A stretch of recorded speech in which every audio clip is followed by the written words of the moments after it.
Hi everybody, Julian again. This is the bit where I cheekily got Michael to answer something else, which I love. I call it my desert island discs questions. So enjoy. It's a bit of extra material just for you.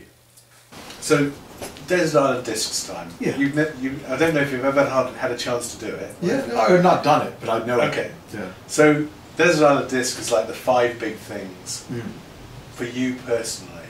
And if I kind of say in your journey with the principles, what do you think were your big moments? And the last one I think would be lovely for you to say would be about where you think your next step is. Okay. It's a fun question. I think the first one was definitely the one I write about in the book, where I really just got that everyone has innate mental health, innate well-being. It sounds like it was a Charlton Heston moment. It was. That was a Charlton Heston moment. That was a holy freaking mother of God. I mean, I literally snorted beer out of my nose. It was. I was laughing for 10 minutes. It was gorgeous and embarrassing at the same time. Cool. I think a second one for me was when I saw that I was trying so hard to figure out mind, thought, and consciousness as concepts, because I wanted to know whether or not it was worth my time to agree with them. And it dawned on me that was silly. And when I started to look behind the words, behind the concept of mind, to, yeah, I do have a sense of there being a larger energy that I'm a part of, a larger intelligent energy. Behind the idea or thought of definition of consciousness, to, yeah, I'm aware of life. I've got this extraordinary capacity to experience anything. You know, behind the notion of thought, to the, yeah, there's this creative force, and it can, in 1 minute, life can look so hard, and the next minute it can look so easy, and then it can look so sad, and then it can look so great, and all that's changing is thought. And I could see the creative force at work. So that was another big jump when it went from conceptual to spiritual, to tangible. Right. A third one for me, this was huge, was I had a client who they were very scared of death, kept them up at night. And I was just learning the principles, and the only thing I could think of to say to them is, well, you don't have to think about it. If you don't think about it, you won't feel bad. And oddly, that kind of helped, but to me it felt like a cop-out. Right. It's like, yeah, well, it's true, but is that the best we can do? And I went to one of my mentors and I said, you know, what would you do if you had a client who was obsessed with death and had anxiety about it? And she said, or I thought she said, well, I tell them they don't have to think about that. That's what I said. And then I went back to her a couple hours later and I said, you know, there's got to be a better answer. And she said, to what? I said, there's got to be something better than you don't have to think about that. She said, I didn't say that. I said, sure you did. I've got the notebook. I said, well, I get that's what you wrote down, but she said, I said, you don't have to think that. And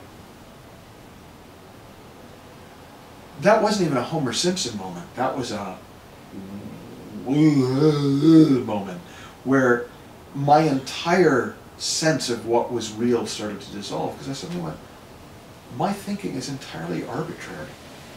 Like, why do I think these things are good and these things are bad? I don't have to think that. Why do I think this is scary and this is fun? I don't have to think that.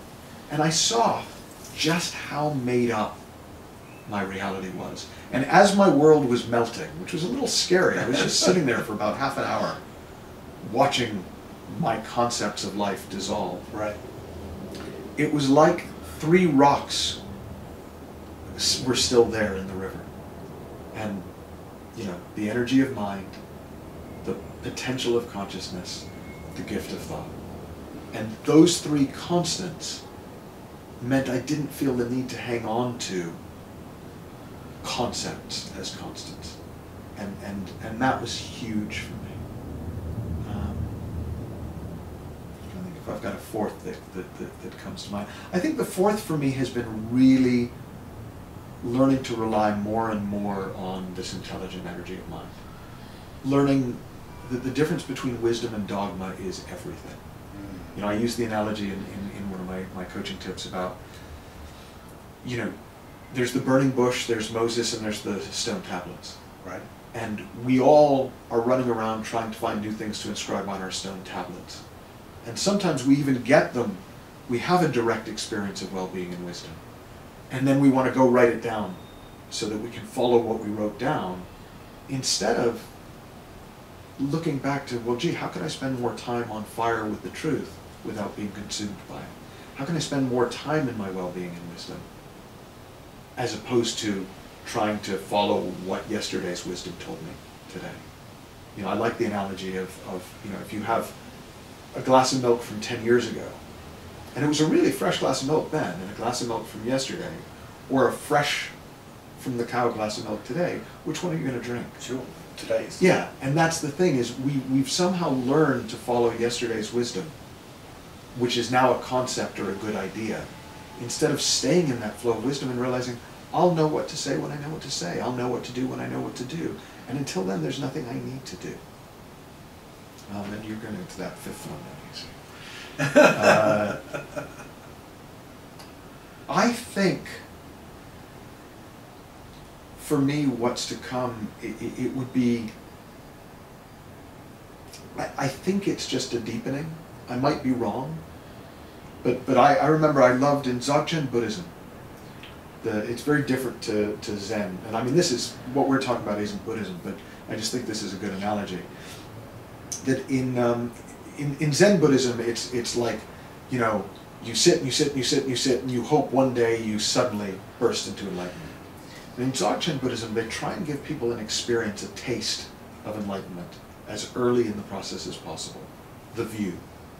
And then all of Dzogchen from that point forward is increasing the depth, the purity, and the duration of that view. And that feels to me very analogous to the principles. That people get a taste, they get a burst of well-being, of clarity, of peace, of mind.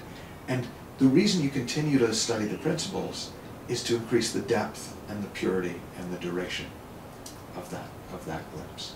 So that's all I know for now. Perfect. So there already seems to me to be a huge kind of certainty and trust about you that I find, you know, really, really powerful. Well, and what's really funny to me is, until you pointed that out, I didn't really notice. Like I hadn't thought of it that way. Okay. It's just, well, but it's true. but I get it. Okay. And then the other thing I think that's really really good here is that a sense of incredible lightness in you, you know, as a human being, which I think is something that we'd all love to have. So there seems to be some really pressing reasons to you know, some really good reasons to do this. Well, boy, I wish I mean, that I would love to have understood this, you know, 30 years ago, but I'll take it.